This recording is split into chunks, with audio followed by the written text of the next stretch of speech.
That is absolutely the best introduction I've ever gotten. Thank you, Claudia. This has been a wonderful night. I got to drink vodka and eat borscht and listen to your wonderful poetry.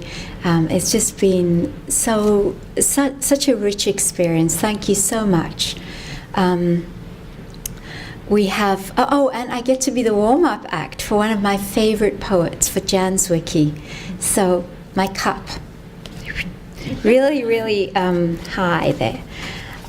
So I don't want to take up, to overflow, but A Walker in the City, from what I'm going to read tonight, began because I wanted to find ways of translating the act of walking into poetry, and to think of all the different ways that walking, striding, loitering, ambling can be translated into writing, poetic rhythm, meter, and things like that. And when I started to try to do that, I thought of the different ways that I had walked through cities from the time that I was an immigrant in my first Canadian city, when I had walked very quickly because I was so cold, through the different cities that I'd walked in until this city that I now live in, which was really a walking into a citizenship, my Winnipeg. And this book is about my Winnipeg,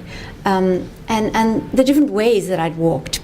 But as I began to write, I realized that the book wasn't really about me. It was because a character suddenly appeared and began to walk through the lines that I was trying to write for myself. And she wasn't me. She was sort of bold and braggy and brash. And she had a coat flung open, which I never do. And she always caught the eyes of passers-by as she passed in the street. She's a young woman. And I started writing in her voice. And her voice was, again, it was a very brash and braggy voice. So I started writing poems for her. And it was a wonderful experience, because then you can start writing narrative poetry and experimenting with voice. And as I started doing that, another character arrived, and he was quite repressive about this young woman. He was kind of curmudgeonly, cranky old guy, a poet who felt that he'd come to the end of his craft, that the picture in him was half dry. And so I had these two characters, and it was quite wonderful writing poetry in different voices, this old poet and this young woman. And the book turned out to be a way of following these two characters through the guises and disguises of the city. And I thought I'd begin by reading a couple of poems from the opening section that illustrate the different voices.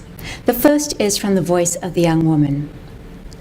A stringent day in early winter, when all the angels have been let out of their cages, the wet blue beak of morning, sky skidding on ahead, or flying laundry, shunting cirrus back and forth, swerving its tracks, boing, boing, rubber as a ball hieing the bluest bit of hush at the center of a jaunty girl's jaunty eye.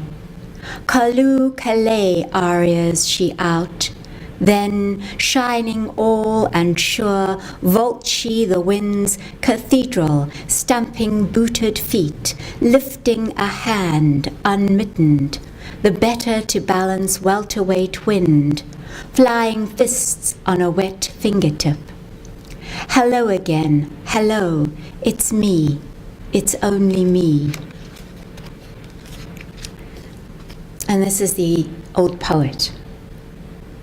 Last night, all polished hooves, he cantered to a standstill.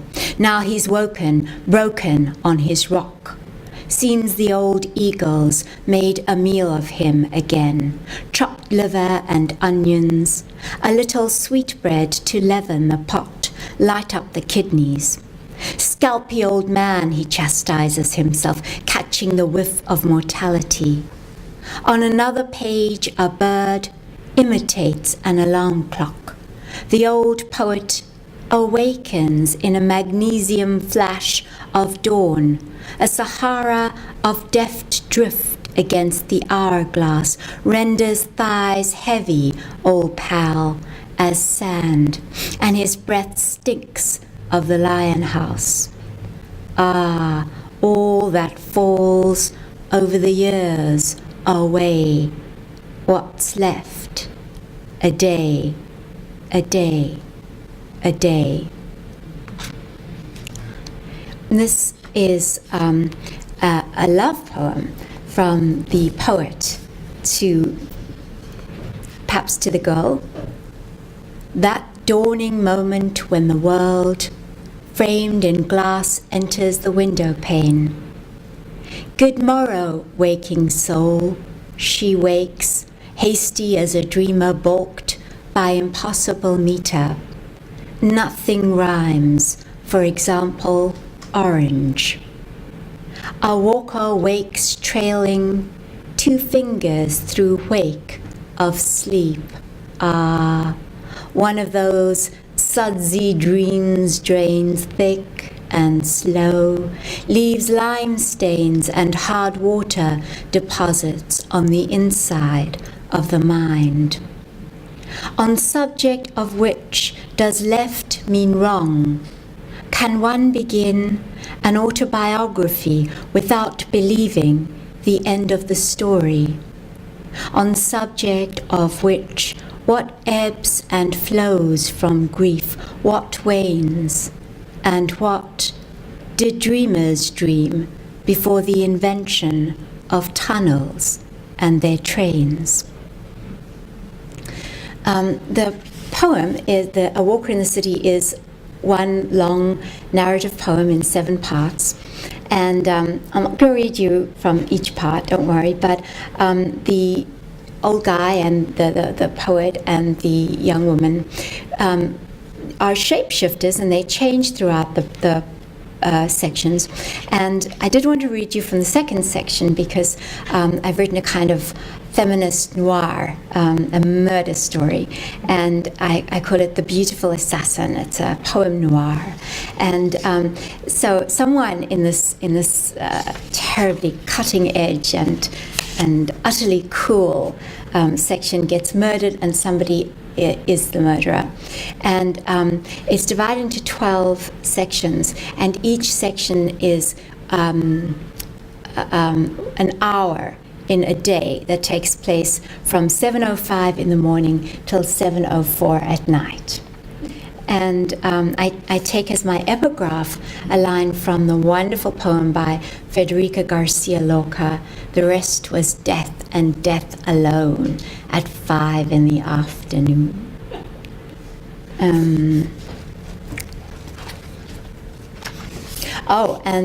In this section, the 2 characters are given names. The young woman is called M, and the poet is called Culperstein. 8:20. The girl, I'll call her M, wakes with a start, as if an emery board run lightly over her life has suddenly snagged on a silk thread. Her lover stirs and reaches for her, and listen. It's as if she cracks into 100 pieces with rage, and every jagged shard flings itself at his neck. Instead, she turns over on her back and practices her thought balloons.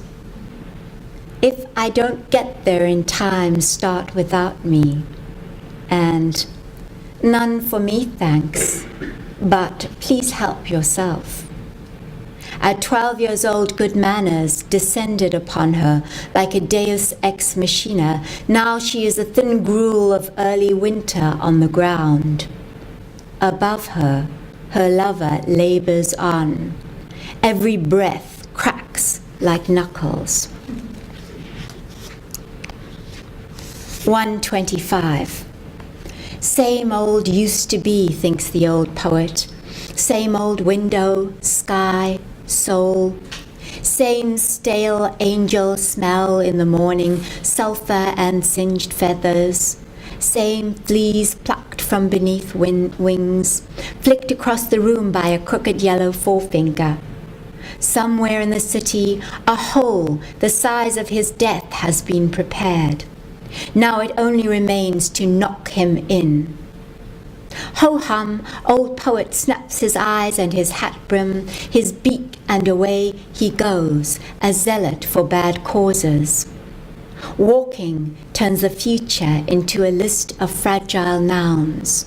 What may be broken, days, eggs, hearts, horses, bones, silence, glass, rhythm, shoes broken in, light broken through, prisoners out. That old stink angel of history, similarly out. Cupboards and ancient categories, both out.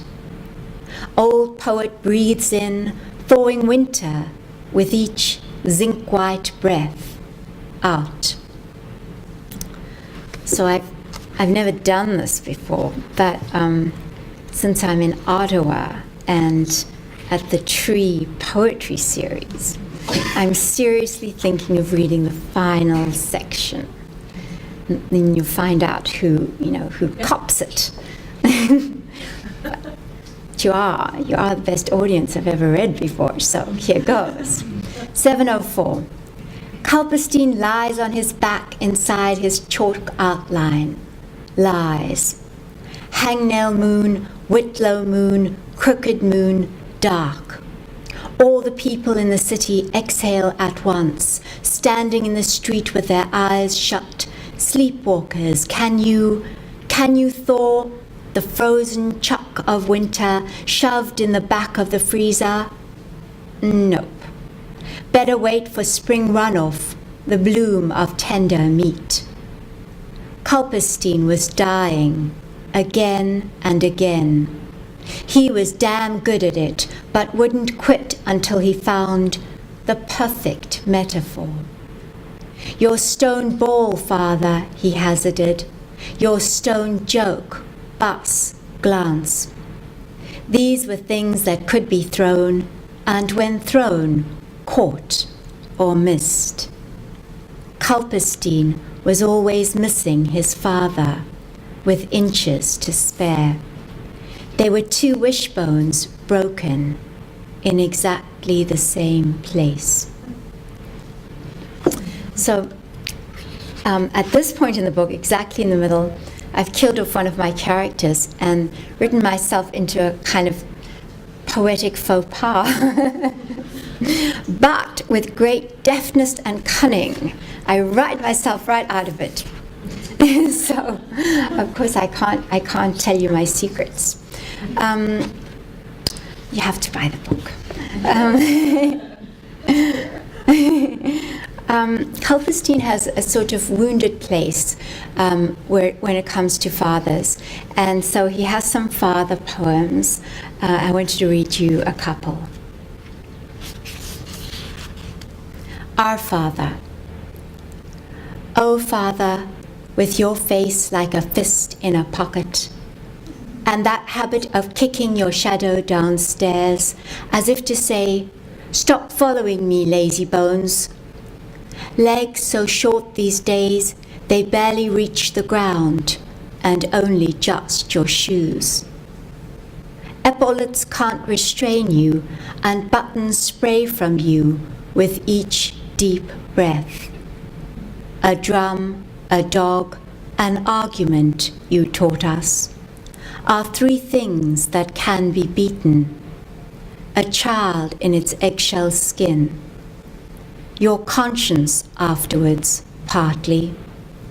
But you have not lost your hospitality, dear one, as you reach into the freezer for the ice tray, and all the little cubes of ice, with just one twist from your fingers, crack like teeth.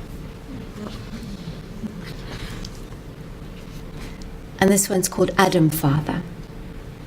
He wakes up naked and drunk as a bear on sun-fermented garbage, hungover and queasy and riled up by bees. Nothing going well today, he moans, life being short and the craft, long. Still, might as well take a stab at it, lording it over misrule and tending the shame that transforms a garden into Genesis. So there he goes, stalking through the world on his back legs, pelting down half-eaten words from a great height. Whatever he touches shrieks and bellows or writhes like the alphabet. A is for crocodile, he croaks, dashing through the Everglades. See you later. And B is for the wasp that stings him, and C is for the wide blue ocean in which he nearly drowns. But nothing can drown him, our Adam, whose resolution is steadfast and breezy at last, and buoyant as a stone boat. I was delighted to be asked to read a couple of poems on CBC Radio in Winnipeg. And so I was interviewed by the intern first and explained the concept of the book, and we had a really nice time. And then I was ushered into the studio, and the very lovely interviewer, host of the program, said, welcome, Mayor Cook. This is wonderful. You're here in June to read some father poems in time for Father's Day. And then I had to read my father poems and talk at some length about my own father.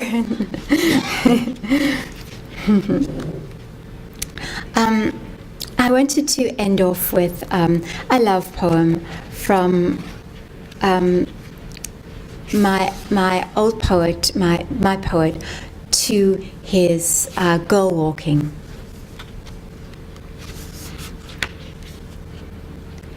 Ah, you, bright you, breaking day open like a dry loaf, and setting off through the billowing sky, that waft across your mind like shantung curtains. Girl, you have cured my mournfulness, the way you bounce through the rubber museum of all my enterprise. For example, your lips are worn thin from too many insincere kisses, and yet they are still your lips, unmistakable. But for all that, girl, yes, you have brightened my blue period, and what has been slammed most recently shut. Ah, you, bright you, with your unlatched laughter and love contagious as yawning. You are why all my locks tumble, and what springs open this weary heart of mine. Thank you.